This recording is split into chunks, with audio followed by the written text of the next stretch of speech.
À nouveau, bienvenue à la session numéro 4 de notre série, le grand conflit entre le bien et le mal. Notre titre officiel, c'est la grande controverse cosmique. Comment Dieu disculpe son nom de toutes les fausses accusations.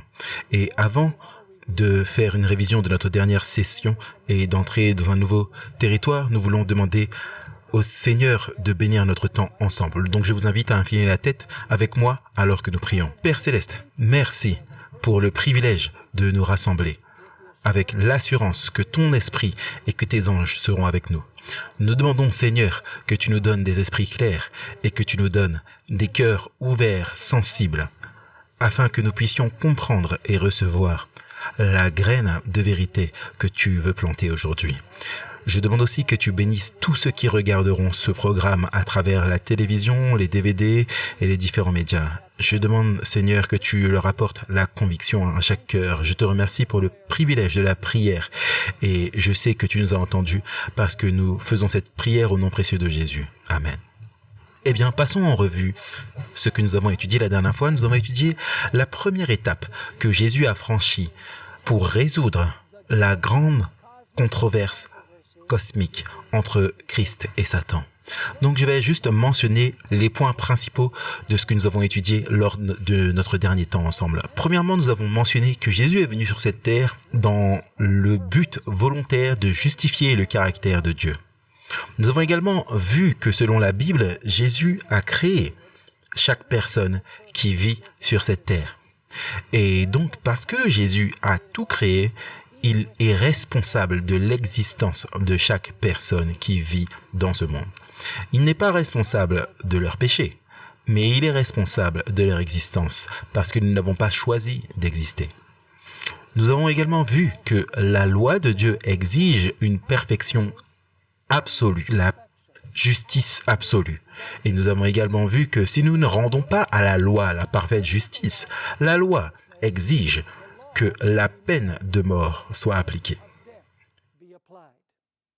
Maintenant, Dieu devait être fidèle à sa parole. Si Dieu n'exigeait pas une vie parfaite en harmonie avec la loi, et si Dieu n'exigeait pas la mort pour ceux qui n'offraient pas la perfection à la loi, alors Dieu aurait des problèmes avec son intégrité. Dieu mentirait. Et donc Dieu devait exiger une vie parfaite et il devait exiger la mort de ceux qui n'offraient pas à la loi la justice parfaite. Mais la Bible nous dit que personne sur terre n'a pu offrir à la loi ce que la loi exigeait. Personne sur terre n'a pu offrir à la loi la perfection sans péché ou la justice absolue. Et donc, le résultat, c'est que chaque personne dans ce monde est dans le couloir de la mort. Parce que nous ne pouvons pas offrir à la loi la perfection sans péché. La loi dit que nous devons mourir. Et parce que tous ont péché, tous sont sujets à la mort. Nous avons également remarqué la dernière fois que Satan a essayé de mettre une contradiction entre deux aspects du caractère de Dieu. Tout d'abord, il a essayé d'entrer en conflit avec la justice de Dieu et deuxièmement, avec l'amour et la miséricorde de Dieu. En résumé, ce que Satan a dit à Dieu, c'est ça. Si tu ne punis pas le pécheur avec la mort, tu n'es pas juste.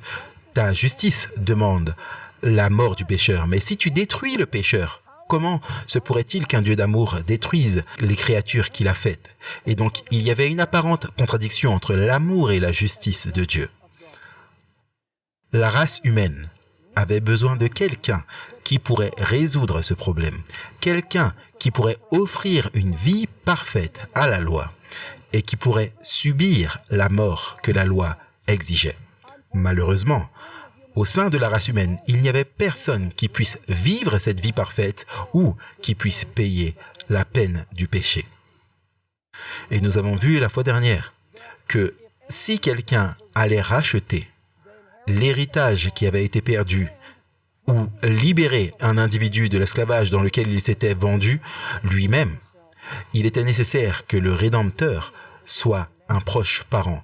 Mais le problème, c'est que dans la race humaine, nous n'avons aucun proche parent qui n'ait pas vendu son héritage ou qui ne se soit pas vendu lui-même en esclavage. Donc il n'y avait personne au sein de la race humaine qui pourrait racheter l'héritage perdu et pourrait racheter ceux qui s'étaient vendus eux-mêmes en esclavage.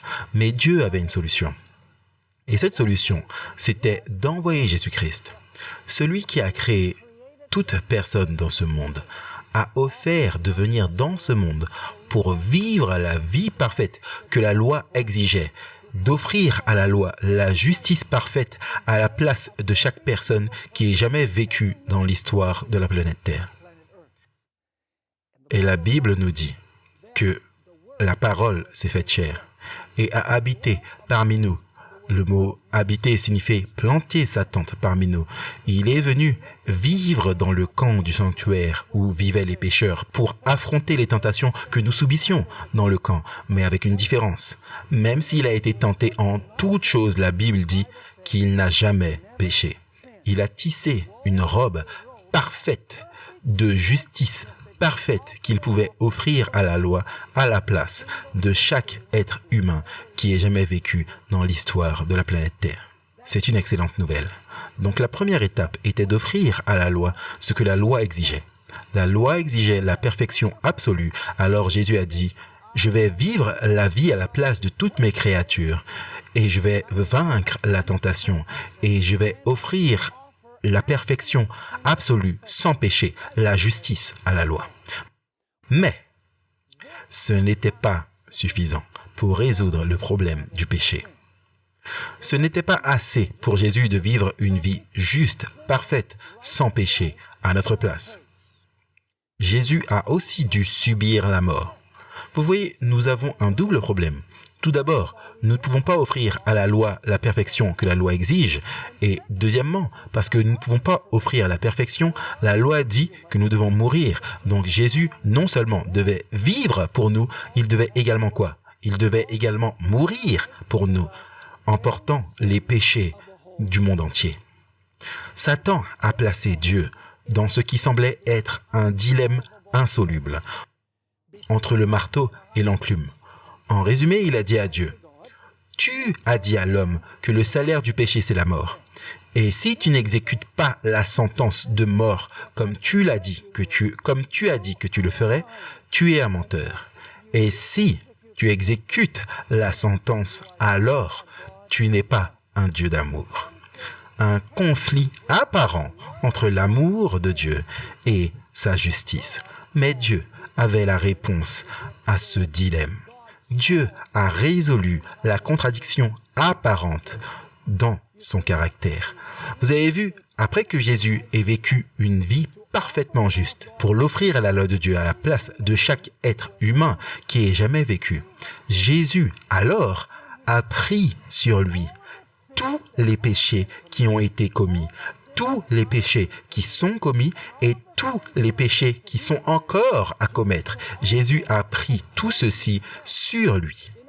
En d'autres termes, les péchés du monde entier ont été crédités à Jésus. Ils ont été imputés à Jésus. Ils ont été placés dans le compte de Jésus, même si ces péchés n'étaient pas les siens. Ils lui ont été imputés, ils lui ont été crédités, même si ce n'était pas les siens. De cette manière, Dieu a montré sa justice, parce que le péché a été puni, tout comme Dieu l'a dit, par la mort. Mais Dieu a aussi montré son amour, parce que la mort n'avait pas besoin d'être subie par le pécheur. La mort a été subie par un membre de la divinité. Et donc, Dieu a résolu le problème. Il a dit, je vais satisfaire la justice de la loi parce que Jésus va porter les péchés du monde et il va subir le châtiment. Tout comme je l'ai dit, le salaire du péché, c'est la mort et il va la subir à la place de chaque être humain. Mais en même temps, je vais montrer mon amour parce que la sentence de mort ne sera pas exécutée sur le pécheur, elle sera exécutée sur un membre de la divinité, mon fils bien-aimé. Alors la Bible nous dit que Jésus, après avoir vécu sa vie parfaite, Jésus est devenu un sacrifice par procuration pour nous. En d'autres termes, il a pris la place de chaque pécheur qui ait jamais vécu dans l'histoire de la planète Terre.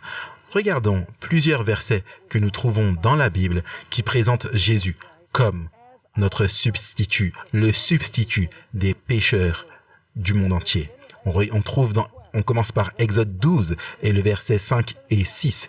Exode 12, versets 5 et 6. On a lu le verset 5 la dernière fois, mais maintenant on va lire le verset 6. Il est dit ici: parlant de l'agneau pascal, vous aurez un agneau ou un chevreau sans défaut. Un mâle âgé d'1 an. Vous vous souvenez, nous avons dit qu'il représente la vie parfaite de Jésus, le fait que l'agneau n'ait pas de défaut.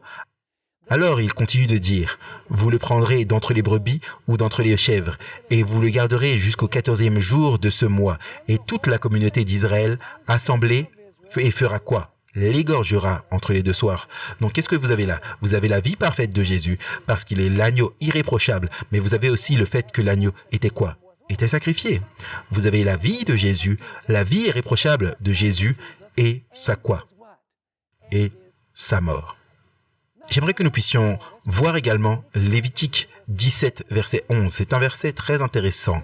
Vous savez, dans l'Ancien Testament, les Israélites apportaient une victime et ces victimes étaient sacrifiées et placées sur l'autel. Mais ce n'était pas vraiment Israël qui amenait les victimes.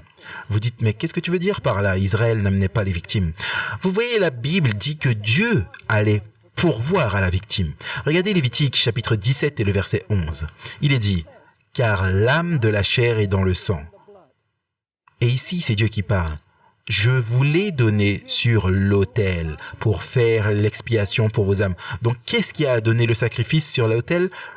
Est-ce que c'était le pécheur ou est-ce que c'était Dieu? Dieu dit: je vous l'ai donné sur l'autel. Même si les Israélites apportaient la victime pour qu'elle soit tuée et placée sur l'autel, cette victime représentait qui? Jésus-Christ. Donc Dieu dit: je vous ai fourni la victime afin qu'elle soit placée sur l'autel. Maintenant, regardez 1 Jean chapitre 2 et le verset 2. Combien de péchés Jésus a-t-il porté sur lui-même? Il a porté les péchés du monde entier. Tous les péchés qui ont été commis, chaque péché qui est en train d'être commis, tous les péchés qui vont être commis, Jésus les a portés sur lui-même à la croix. Regardez 1 Jean chapitre 2 et le verset 2. C'est lui, c'est-à-dire Jésus, qui est la propitiation pour nos péchés. Et non seulement pour les nôtres. Vous voyez, Jean là parle des croyants et dit: il n'est pas seulement la propitiation pour nos péchés, c'est-à-dire pour les péchés des croyants, mais maintenant regardez, et non seulement pour les nôtres, mais aussi pour quoi? Pour ceux du monde entier. Donc, la mort de Jésus sur la croix signifie que Jésus était la propitiation non seulement pour les péchés de ceux qui ont accepté Jésus, mais pour les péchés du monde entier. Regardez 2 Corinthiens chapitre 5 et le verset 21. 2 Corinthiens chapitre 5 et le verset 21, c'est l'un de mes versets favoris de toute la Bible. Une fois de plus, il nous est présenté les deux aspects de Jésus, sa vie parfaite dans le camp et sa mort dans le parvis sur l'autel des sacrifices. Les deux sont mentionnés dans ce verset. Regardez une fois de plus 2 Corinthiens chapitre 5 et le verset 21. Car celui, c'est-à-dire Jésus, qui n'a point connu le péché, il l'a traité, c'est-à-dire Dieu le Père, en pécheur pour nous. Quel aspect est-il décrit ici de Jésus? Sa vie parfaite. Il est le sacrifice sans tache. Et donc la première partie du verset dit: car celui, c'est-à-dire Dieu le Père, l'a fait, c'est-à-dire Jésus qui ne connaissait pas le péché. Maintenant, quel est le deuxième aspect? Être péché pour nous. Est-ce que vous comprenez les deux points ici? Il a vécu une vie parfaite et alors, les péchés du monde étaient quoi? Étaient placés sur lui. Mais pourquoi? Pourquoi Jésus a-t-il vécu une vie parfaite? Pourquoi Jésus a-t-il souffert la mort sur l'autel du sacrifice? La seconde moitié du verset est magnifique. La seconde moitié du verset dit: car, ou en d'autres termes, afin que. Il a fait cela, en d'autres termes, il n'a pas péché et il a pris le péché sur lui afin qu'il puisse faire quelque chose. Afin que nous puissions devenir quoi? La justice de Dieu en lui. Il a fait cela afin que nous puissions être reconnus comme étant quoi? Justes devant Dieu.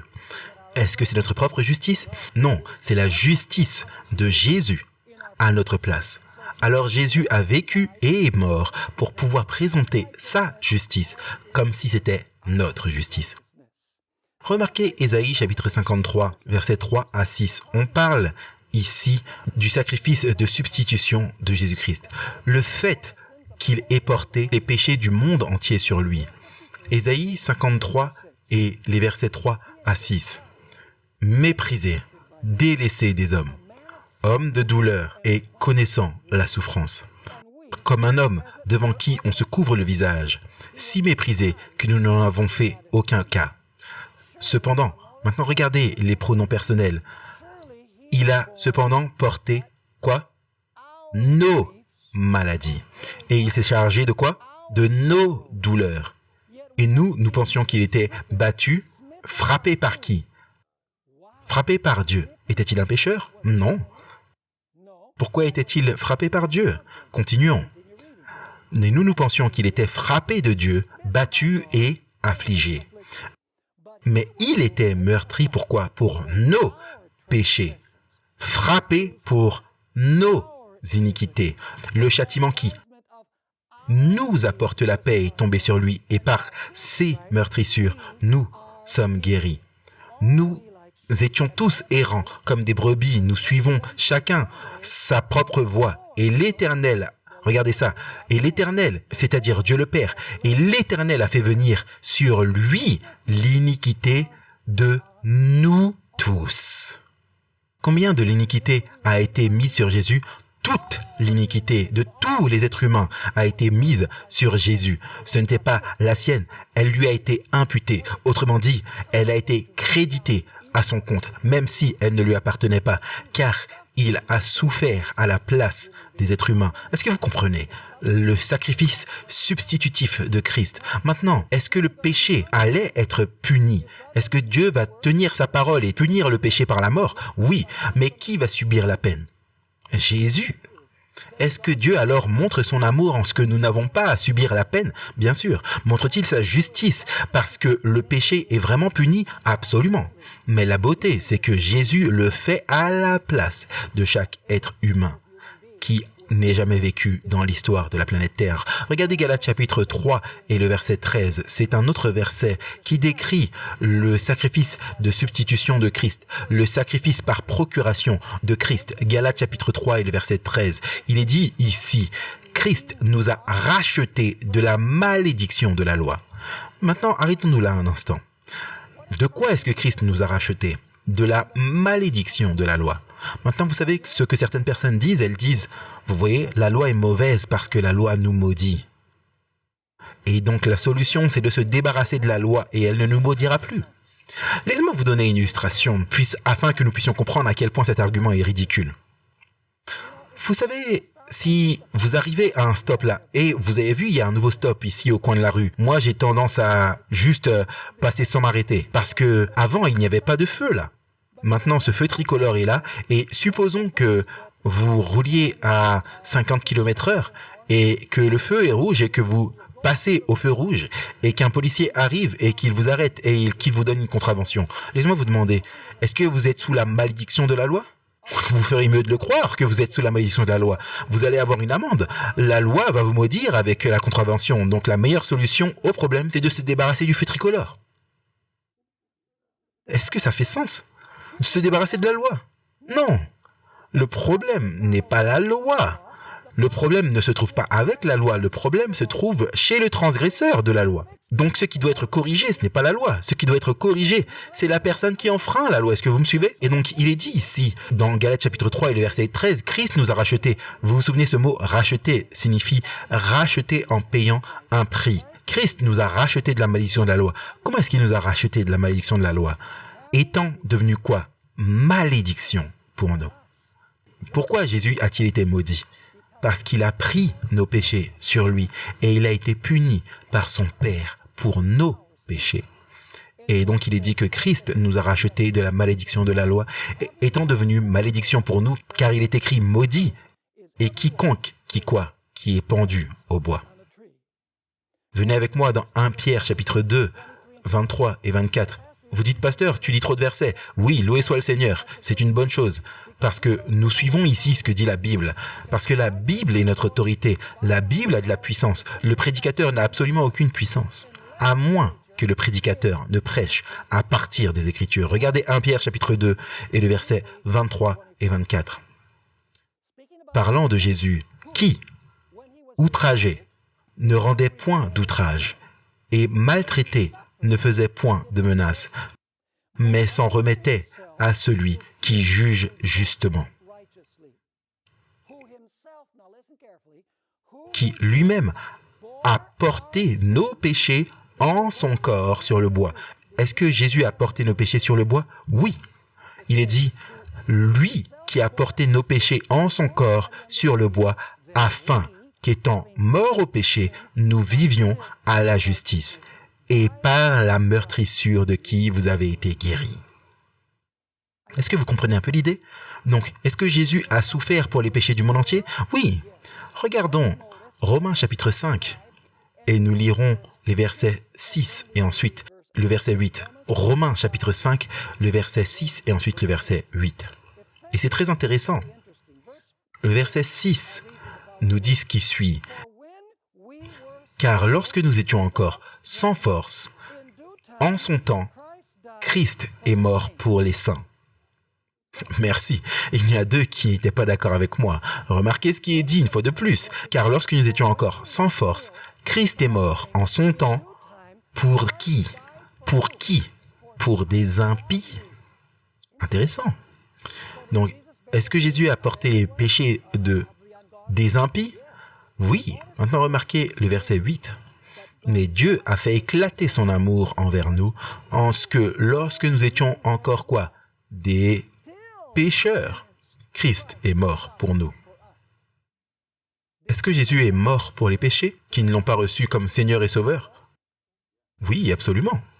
Il a porté les péchés du monde entier. Les péchés qui ont été commis, les péchés qui sont commis, les péchés qui seront commis. Il a porté ces péchés en son corps, sur le bois. La Bible le rend très clair. Regardez 1 Corinthiens chapitre 15 et le verset 3. 1 Corinthiens chapitre 15 et le verset 3. Ici, l'apôtre Paul dit, « Or, je vous ai enseigné avant toute chose ce que j'avais aussi reçu, que Christ, quoi? Est mort pour nos péchés selon les Écritures. » Donc, est-ce que la Bible est très claire que Jésus a porté les péchés du monde entier sur lui et a subi la peine pour la transgression de la loi? La Bible est-elle claire que Jésus a vécu la vie parfaite que la loi exige de nous? Absolument, la Bible est limpide sur ce point. Maintenant, vous souvenez-vous qu'hier nous avons étudié que Jésus n'est pas seulement la victime sans tache, Jésus est aussi le prêtre sans tache. Vous vous souvenez que nous avons lu un texte où il est dit que les prêtres ne pouvaient pas avoir aucun défaut et que la victime ne pouvait non plus avoir aucun défaut? Vous dites, pourquoi est-ce que vous avez un prêtre sans défaut et une victime sans défaut? Je vais vous l'expliquer. Vous voyez, dans le système de l'Ancien Testament, vous avez besoin d'un prêtre et vous aviez besoin d'une victime. Mais ces deux symboles sont accomplis en une personne, Jésus-Christ. Vous voyez, Jésus est le prêtre sans tache, le prêtre sans défaut, qui s'est offert lui-même comme une victime. Donc, il est le prêtre sans tache, qui s'est offert lui-même comme la victime sans défaut. Voilà ce que nous trouvons dans les Écritures, dans Hébreux 7, 26 et 27. Venez avec moi dans Hébreux 7, 26 et 27. Hébreux, Jésus est le prêtre irréprochable, sans défaut, qui s'est offert lui-même comme le sacrifice. Il est dit là dans Hébreux 7, 26 et 27. Or, il nous fallait un tel souverain sacrificateur, saint, innocent, sans souillure, séparé des pécheurs et élevé au-dessus des cieux, qui n'eut pas besoin, comme les souverains sacrificateurs, donc les souverains sacrificateurs de l'Ancien Testament, d'offrir tous les jours des sacrifices, premièrement pour ses propres péchés, puis pour ceux du peuple. Car il a fait cela une fois pour toutes, lorsqu'il a quoi? Lorsqu'il s'est offert lui-même. Donc qui est le prêtre? Jésus. Qui est la victime? Jésus. Les deux n'avaient aucun défaut. Est-ce que vous me suivez? Ok. Maintenant, lisons une déclaration que nous trouvons dans les écrits d'Ellen White. Jésus-Christ à la page 753. Si vous ne croyez toujours pas que Jésus est mort pour les péchés du monde entier, écoutez cette déclaration. Jésus-Christ 753. Sur Christ. Notre substitut. C'est quoi un substitut?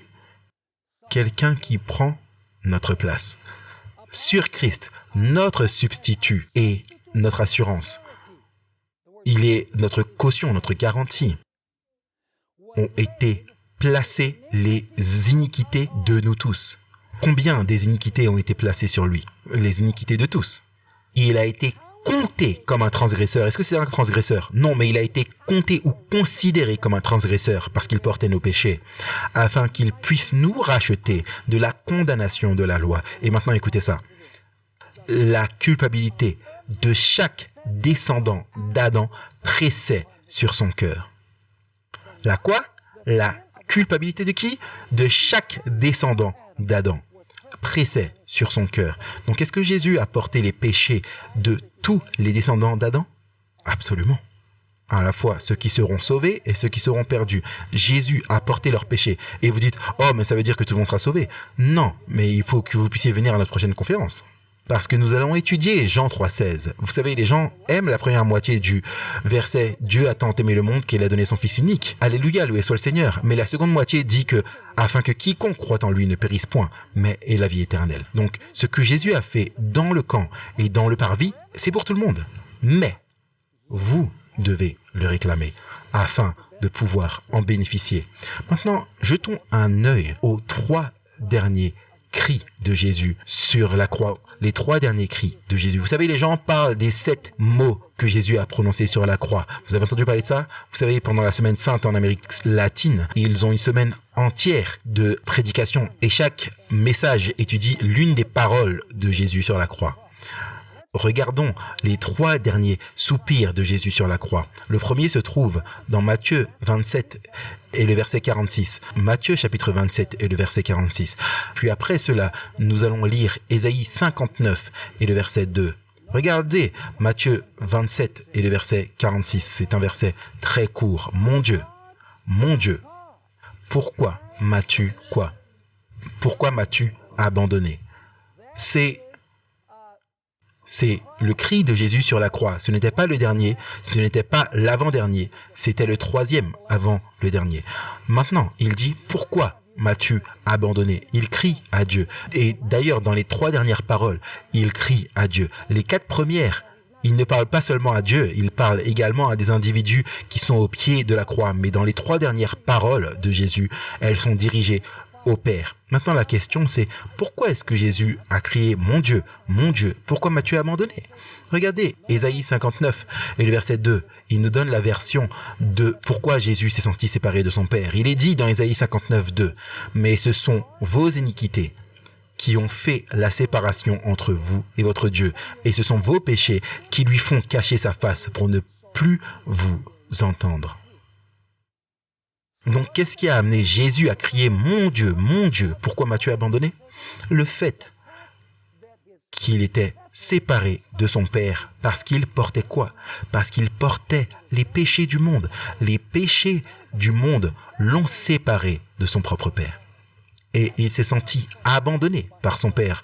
En fait, à Gethsémane, il a supplié son Père 3 fois que si la coupe de la colère de Dieu pouvait être éloignée de lui, qu'il en soit ainsi. Mais à la fin, il a dit, non pas ma volonté, mais la tienne. Et la Bible nous dit que dans le jardin de Gethsémane, il a transpiré de grosses gouttes de sang à cause de l'angoisse de se sentir séparé de son Père. Il buvait la coupe de la colère du Père. Et sur la croix, il s'est senti abandonné par son Père parce que le péché l'a séparé de Dieu. Lisons l'avant-dernière parole de Jésus sur la croix. On la trouve dans Jean chapitre 19 et le verset 20. Et souvenez-vous qu'ici, il parle à son Père une fois de plus. C'est très court. 3 mots. Tout est accompli. Maintenant, c'est qu'est-ce qui était fini? Quand Jésus dit à son Père, tout est accompli, qu'est-ce que Jésus veut dire? Je vais essayer de faire en sorte que ce soit simple pour vous. Ensuite, je vais vous lire une déclaration de l'esprit de prophétie.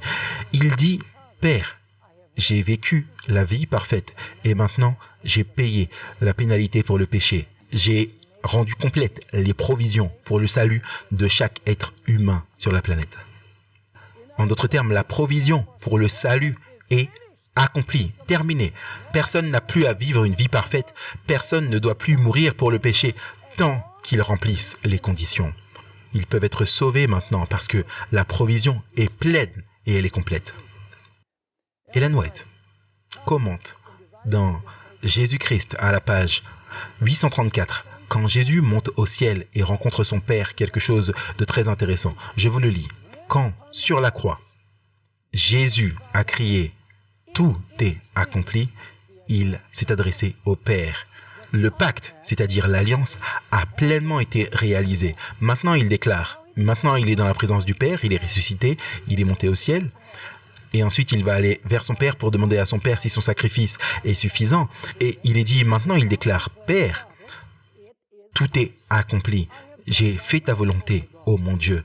J'ai terminé l'œuvre de rédemption. » Qu'est-ce que Jésus dit à son Père? J'ai terminé l'œuvre de rédemption. Et vous dites, mais comment se fait-il qu'Ellen White dise que Jésus est allé au ciel pour achever l'œuvre qu'il a commencée sur terre? Nous avons étudié ça un peu plus tard parce que les gens disent, Ellen White dit tout est son contraire. Non, elle ne dit pas tout est son contraire. Il suffit de prendre ce qu'elle dit dans le contexte, quand c'est dit et pourquoi c'est dit.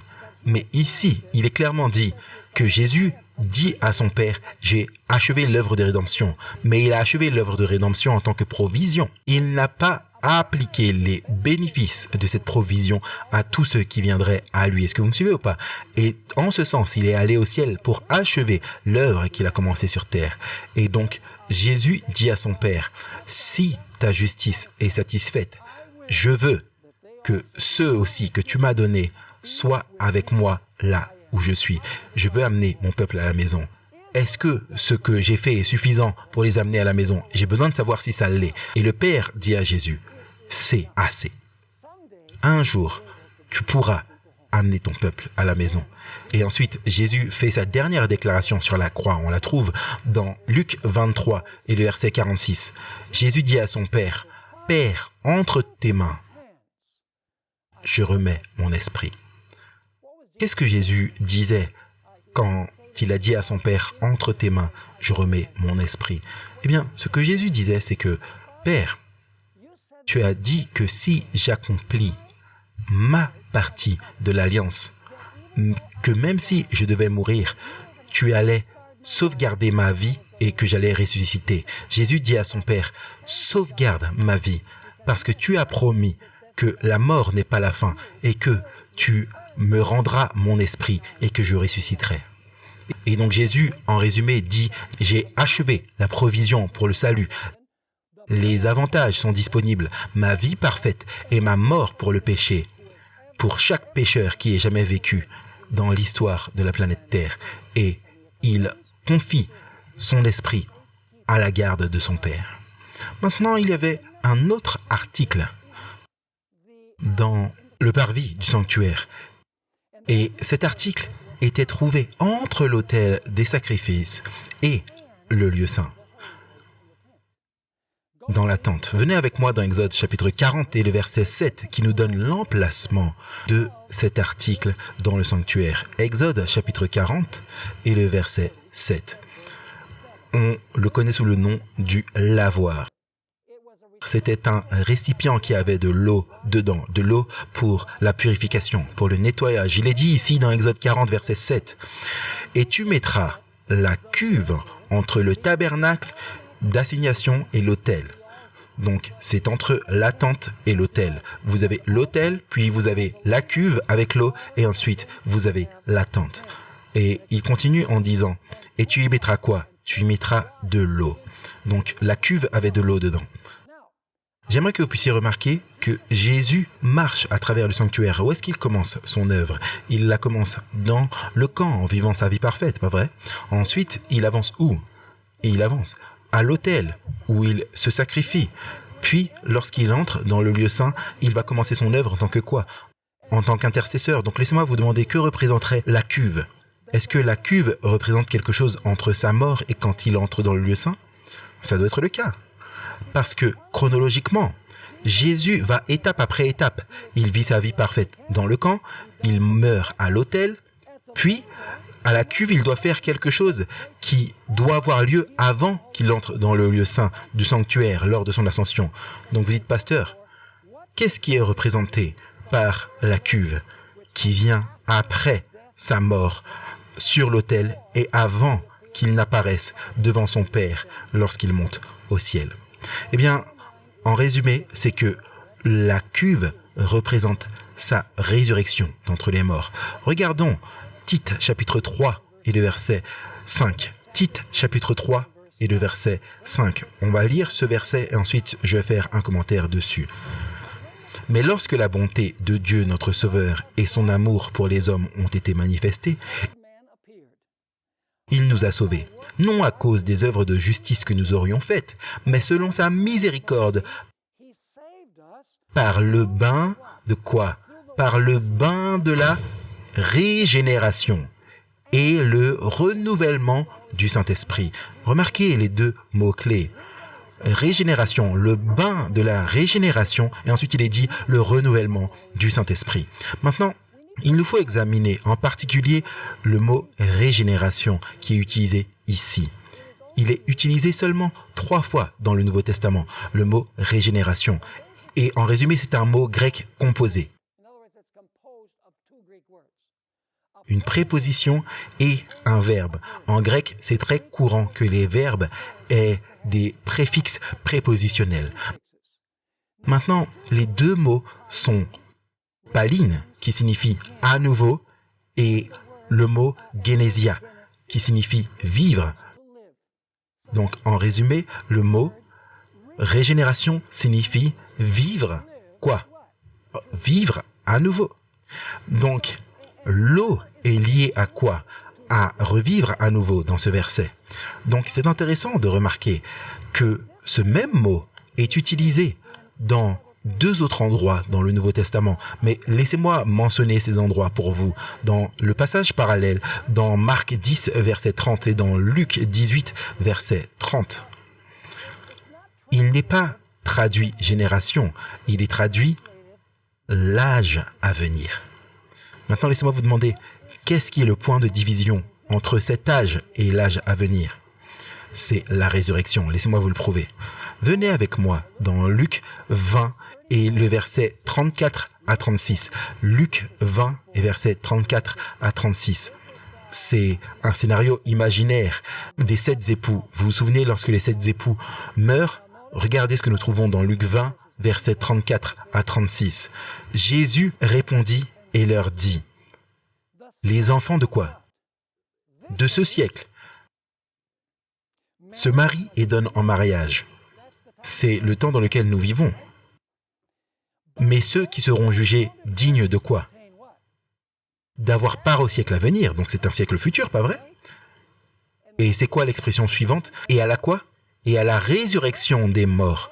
Qu'est-ce qui sépare cet âge de l'âge suivant? La résurrection, rappelez-vous que c'est la même traduction du mot que nous venons de voir, palingenesia. Et donc, il est dit, mais ceux qui seront jugés dignes d'avoir part au siècle à venir et à la résurrection des morts ne se marieront ni ne donneront en mariage, car ils ne pourront plus quoi? Mourir, parce qu'ils seront semblables aux anges et ils seront enfants de Dieu, étant enfants de quoi? Enfants de la résurrection. Donc, qu'est-ce qui est représenté par la cuve ou l'eau de régénération? Ça a à voir avec quoi? Ça a à voir avec la résurrection de Jésus. Donc, la cuve représente la résurrection de Jésus-Christ. Est-ce que vous me suivez ou pas? Et dans quelques instants, je vais vous donner des preuves supplémentaires. Maintenant, une question qui survient souvent, c'est celle-ci. Qui a ressuscité Jésus? Vous savez, si vous regardez à la Bible, parfois il est dit que c'est le Père qui a ressuscité Jésus. D'ailleurs, la majeure partie du temps, il est dit que le Père a ressuscité Jésus. Il y a quelques textes qui disent que c'est le Saint-Esprit qui a ressuscité Jésus. Et ensuite, il y a un texte que nous allons regarder qui donne l'impression que Jésus s'est ressuscité tout seul. Donc la question, c'est qui a ressuscité Jésus? Eh bien, regardons Jean 10, 17 et 18 et lisons les 2 versets complètement. Jean chapitre 10 et les versets 17 et 18. Il est dit ici, c'est Jésus qui parle, « Voici pourquoi mon Père m'aime. Parce que je quoi? Parce que je donne ma vie pour la reprendre. Personne ne me l'ôte, mais je la donne moi-même. » Et maintenant, regardez, j'ai le pouvoir. Maintenant, ce n'est pas une bonne traduction du mot grec, j'ai le pouvoir. Il y a un mot pour pouvoir dans le Nouveau Testament, c'est le mot dunamis, d'où nous obtenons le mot dynamite. Ce n'est pas le mot dunamis, c'est le mot exousia. Ça devrait être traduit par autorité. Alors remarquez ce qu'il continue de dire ici, dans Jean chapitre 10 et le verset 18. Voici pourquoi mon Père m'aime, c'est que je donne ma vie pour la reprendre. Personne ne me l'ôte, mais je la donne de moi-même. J'ai l'autorité de la donner et l'autorité de la reprendre. Pourquoi est-ce que Jésus a l'autorité de la donner et de la reprendre? Vous voyez, il nous faut lire la dernière petite partie du verset. Il dit, quoi? J'ai reçu cet ordre de mon Père. Donc, est-ce que le Père devait donner l'autorité à Jésus pour sortir de la tombe à travers la vie qui était en Jésus lui-même? Absolument, le texte nous le dit. Maintenant, laissez-moi vous lire une déclaration étonnante de l'esprit de prophétie qui se trouve dans The Youth Instructor le 2 mai 1901. Celui qui est mort pour les péchés du monde devait rester dans la tombe pendant le temps imparti. Il était dans cette prison de pierre comme un prisonnier de la justice divine. Jésus était dans la tombe comme un quoi? Prisonnier de la justice divine de qui? Prisonnier de la justice divine du Père. Et il était responsable devant le juge de l'univers. Jésus était responsable devant le juge de l'univers parce que Jésus a payé les péchés du monde. Et ensuite, elle dit, il portait les péchés du monde et seul son Père pouvait le libérer. Donc, qu'est-ce qui s'est passé? Jésus est ressuscité avec le pouvoir qui était en lui-même, mais son Père l'autorise à ressusciter par la vie qui était en lui-même. Donc, en d'autres termes, si le Père n'avait pas appelé Jésus de la tombe, il n'y aurait eu aucune résurrection. Maintenant, laissez-moi vous lire une déclaration sur la résurrection de Christ, comment elle s'est produite. On la trouve dans l'histoire de Jésus, écrite par Ellen White à la page 155. Il est dit, l'ange s'est emparé de la grande pierre à l'embouchure du tombeau et l'a roulée comme si elle n'avait été qu'un caillou. Il l'a juste poussé de côté. Et maintenant, remarquez. Et alors, avec une voix qui a fait trembler la terre, il a crié, « Jésus, toi, Fils de Dieu, sors, ton Père t'appelle. » Vous vous souvenez des dernières paroles de Jésus sur la croix? « Père, entre tes mains, je remets mon esprit. » Il dit, « Je mets ma vie entre tes mains. » Est-ce que le Père l'appelle après? Oui. Est-ce que le Père a préservé sa vie ou son esprit? Oui, absolument. Maintenant, elle continue de dire, « Alors, celui qui avait gagné le pouvoir sur la mort et le tombeau est sorti de la tombe. Par-delà le sépulcre vaincu, il proclame, « Je suis la résurrection et la vie. » Déclaration puissante. Et donc, qui a ressuscité Jésus? C'était par l'ordre du Père que Jésus pouvait prendre sa propre vie parce que le Père lui avait donné l'autorité de faire ainsi. Et c'est ce qui nous est dit dans Jean 10 et le verset 18. D'ailleurs, est-ce que vous saviez que les fêtes juives suivent le même ordre que le ministère de Jésus? Premièrement, nous avons la Pâque. C'est sa mort. Puis, nous avons la fête des pains sans levain, c'est son enterrement. Puis, vous avez la fête des prémices, c'est sa résurrection. Puis, vous avez le jour de la Pentecôte, ça c'est lorsqu'il commence à officier dans le lieu saint du sanctuaire céleste. Donc, les fêtes hébraïques suivent l'ordre des étapes de Jésus dans le plan du salut. Maintenant, revenons à l'idée de la cuve de régénération qui représente la résurrection. Quand Jésus est ressuscité d'entre les morts, est-ce qu'il a laissé derrière lui tout vestige de la mort? Est-ce qu'il s'est totalement purifié de la mort? Regardez Romains chapitre 6 versets 9 et 10. Romains chapitre 6 versets 9 et 10. Vous voyez, écoutez attentivement. Tout comme le prêtre se lavait totalement pur avant d'entrer dans le lieu saint, pour faire l'œuvre d'intercession, Jésus a dû se laver de tout vestige du péché avant de pouvoir entrer dans le service du sanctuaire, dans le lieu saint. Lorsque les prêtres offraient le sacrifice, est-ce que vous pensez qu'il était taché de sang? Est-ce qu'il avait les signes de la mort sur lui-même? Absolument. Donc, qu'est-ce qu'il devait faire avant d'entrer dans le lieu saint, pour servir dans le lieu saint? Il devait passer par la cuve et laver tout signe ou tout vestige du péché. Il devait être totalement pur du péché et des signes de la mort. Et vous savez que la Bible dit que toucher un cadavre souille, n'est-ce pas? Ça, c'est ce que disent les écrits de Moïse. Mais regardez une fois de plus, Romains 6, versets 9 et 10. Or, si nous sommes morts avec Christ, nous croyons que nous vivrons aussi avec lui, sachant que Christ, ressuscité des morts, quoi? Ne meurt plus. Et que la mort n'a plus de pouvoir sur lui. Alors permettez-moi de vous demander, est-ce que Jésus a totalement laissé la mort derrière lui? S'est-il, pour ainsi dire, purifié de la mort quand il est ressuscité d'entre les morts pour entrer dans sa prochaine étape du plan du salut? Absolument. Donc vous remarquerez alors que Jésus suit la séquence du sanctuaire. Il va au camp, vit sa vie parfaite, comme l'agneau irréprochable. Il va à l'autel du sacrifice, il porte les péchés du monde et il souffre la mort. À la cuve, il ressuscite d'entre les morts, se purifie totalement de tout vestige de la mort. Et de cette façon, il est totalement pur pour entrer dans la fonction suivante de son ministère qui a lieu dans le lieu saint du sanctuaire céleste. Maintenant, une question que je me suis posée assez souvent là où je vais, c'est de savoir si Jésus pardonne les péchés des gens à la croix. Et vous savez, je suis étonné par les réponses que j'ai dans la plupart des églises adventistes, sans penser à ce que diraient les non-adventistes. Vous savez, à chaque fois que je demande est-ce que Jésus a pardonné les péchés des gens quand il est mort à la croix, presque toujours la réponse retentissante, c'est oui, il a pardonné les péchés de tout le monde à la croix. Mais le fait est que, mes amis, Jésus n'a pas pardonné les péchés des gens à la croix. Vous dites, mais qu'est-ce que tu veux dire?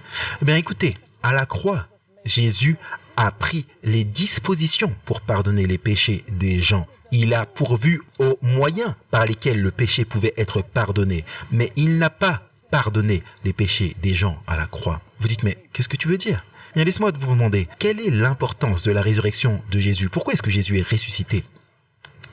Écoutez mes amis, Jésus est ressuscité parce qu'il avait une autre fonction à remplir dans le sanctuaire. Si Jésus était simplement mort et mis au tombeau, et qu'il était resté mort, alors nous serions tous perdus, nous serions toujours dans nos péchés. Parce que Jésus devait accomplir une fonction supplémentaire dans le lieu saint du sanctuaire et il devait être vivant pour le faire.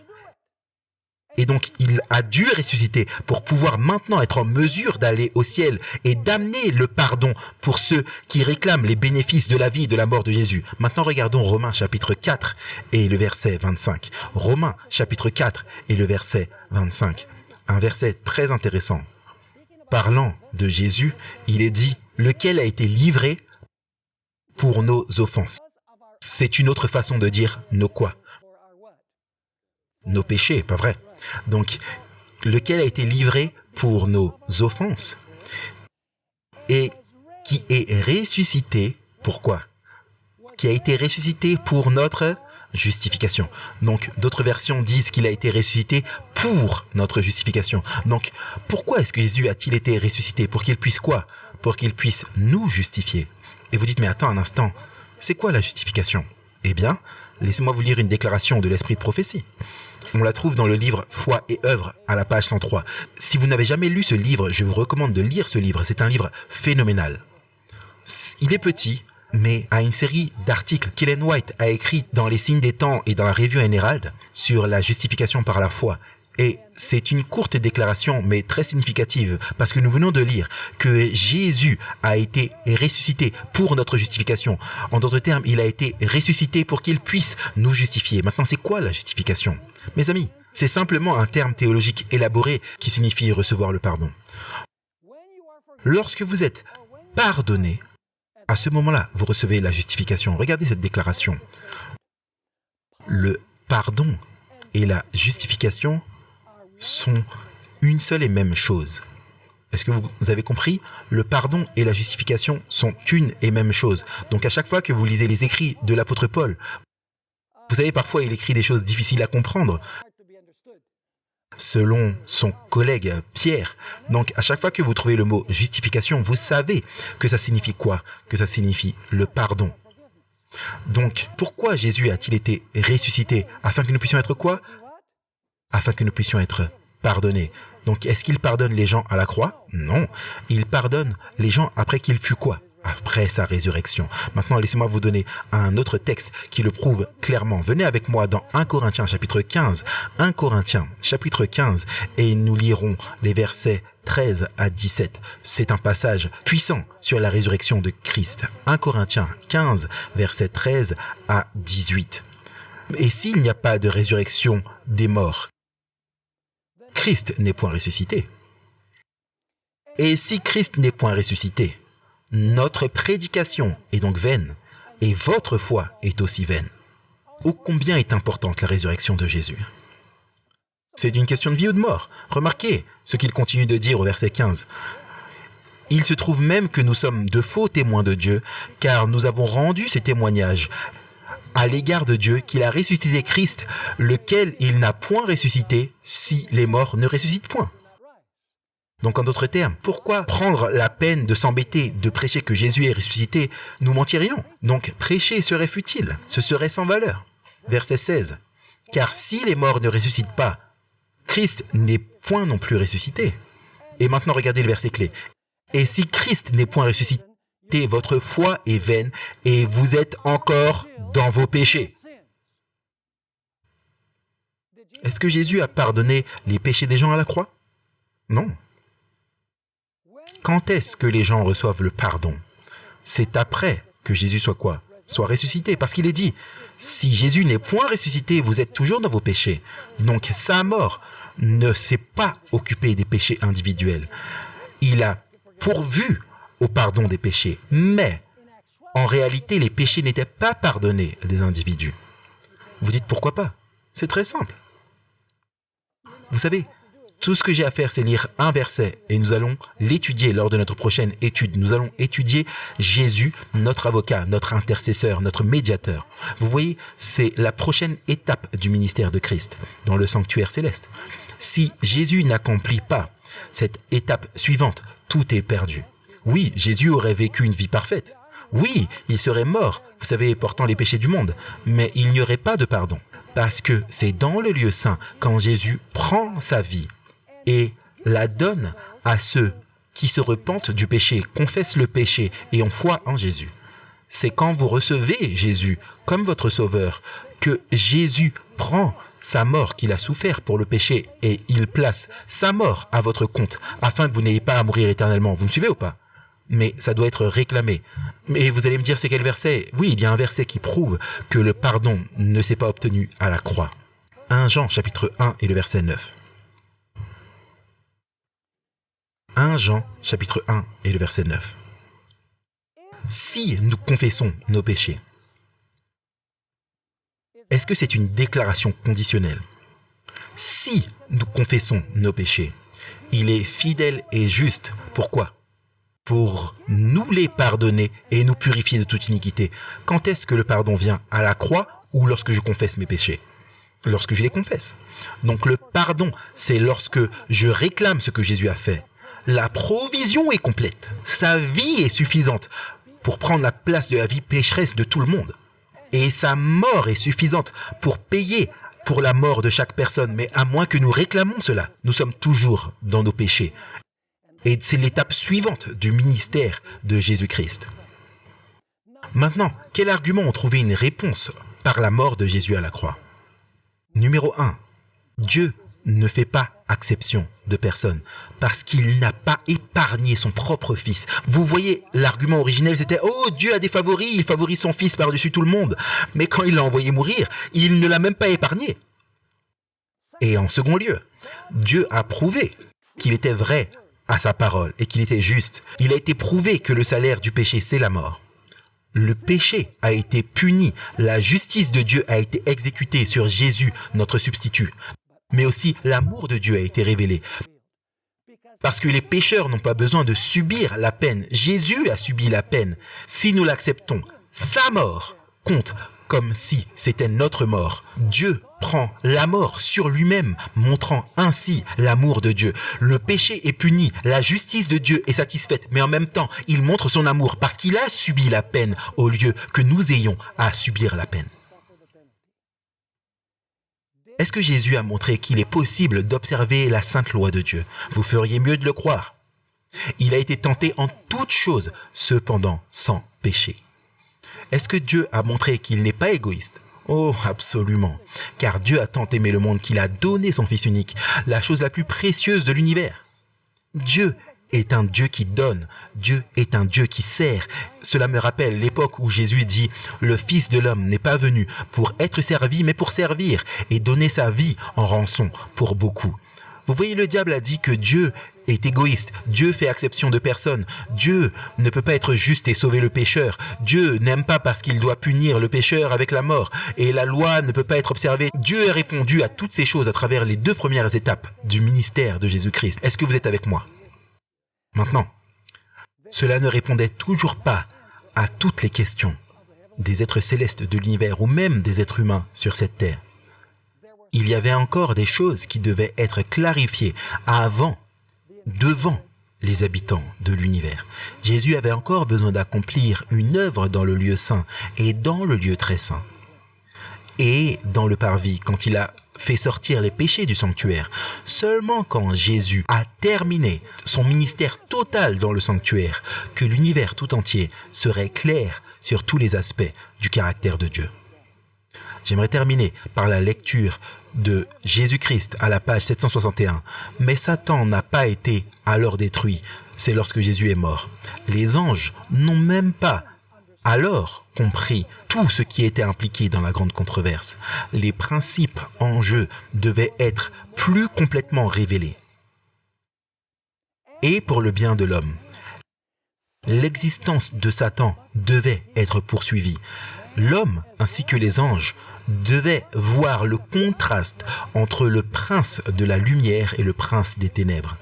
Et maintenant vient la partie de la déclaration que je considère comme étant la plus importante. Elle préparera le terrain pour notre étude dans notre prochaine conférence.